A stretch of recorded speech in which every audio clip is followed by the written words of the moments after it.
La notion de leadership est une notion très vaste. Mais nous allons retenir un certain nombre de types de leadership.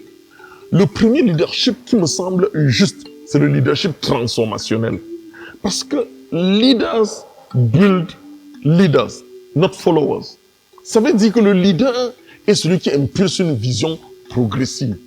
C'est celui qui transforme, c'est celui qui impacte, c'est celui qui laisse des traces afin que des gens qui sont tout autour passent d'un niveau 1 à un niveau 2.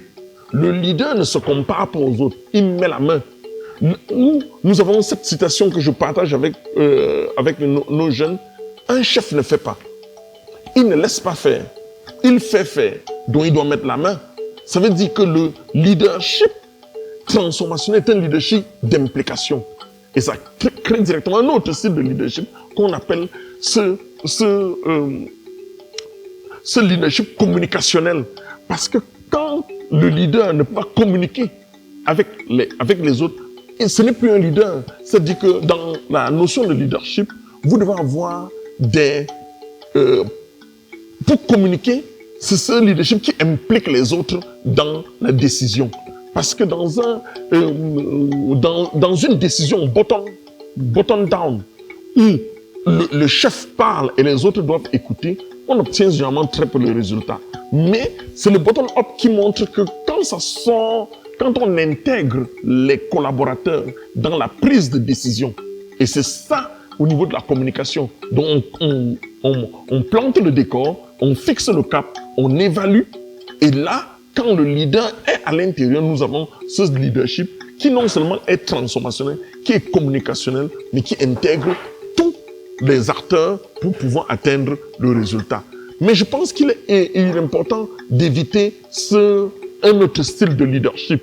C'est ce leadership dictatorial, ce leadership qui ne comprend pas des décisions parce qu'un bon leader passe à toutes les étapes de son industrie pour être sûr qu'il comprend les besoins. Mais si c'est ce leadership directionnel qui ne veut pas écouter, qui ne tend pas l'oreille, malheureusement, nous n'obtiendrons pas des résultats. Malheureusement, dans les industries aujourd'hui, chez nous, nous trouvons des pouvoiristes, des gens en quête de personnalité. Et ça, ce n'est plus le leader. C'est un chef, c'est un boss. En industrie, on a besoin de leader, on n'a pas besoin de boss. Je pense que le plus important, c'est de ne pas mystifier le nom industriel. Vous savez, j'ai écrit un livre, Né pour échouer, et le sous-titre c'était « L'industriel que personne n'attendait ». L'industriel n'est pas dans le compte bancaire. L'industriel, c'est un état d'esprit. L'industriel, c'est celui qui apporte une solution. Je vous ai dit, la maman qui prépare le maïs et dépose sur la table, ou alors fait des petits mets, c'est l'industrie. Celle qui fait les beignets bananes, c'est l'industrie. Donc, nous devons d'abord démystifier le terme industrie et de dire que tout le monde peut y aller. Nous n'allons pas passer toute notre vie à acheter et revendre. Nous pouvons produire. Je trouve inadmissible que notre pays soit encore en train d'importer les babouches. Couper la pointure 42, 36 ne devrait pas dépasser les Camerounais. Que l'ardoise, le cure-dent, qui sont des produits à technologie élémentaire, devraient être produits localement avec tous nos déchets. Donc, moi, je pense que le jeune, avant de se lancer, ne devrait pas se fixer des barrières et de te dire tout est possible. Mais surtout d'apprendre à travailler en communauté. La communauté, c'est de dire que l'industrie n'a pas besoin d'une performance accrue dans un domaine bien précis.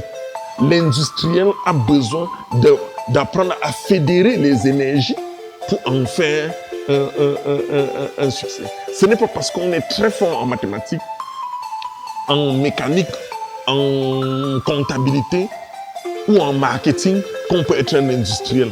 L'industriel a besoin de toutes ces personnes et c'est là où j'introduis la notion de leadership, de beaucoup lire, nos jeunes ne lisent pas, surtout de beaucoup se former, de bien se former pour pouvoir atteindre des résultats et de ne pas oublier que le bonheur est contagieux, la pauvreté aussi.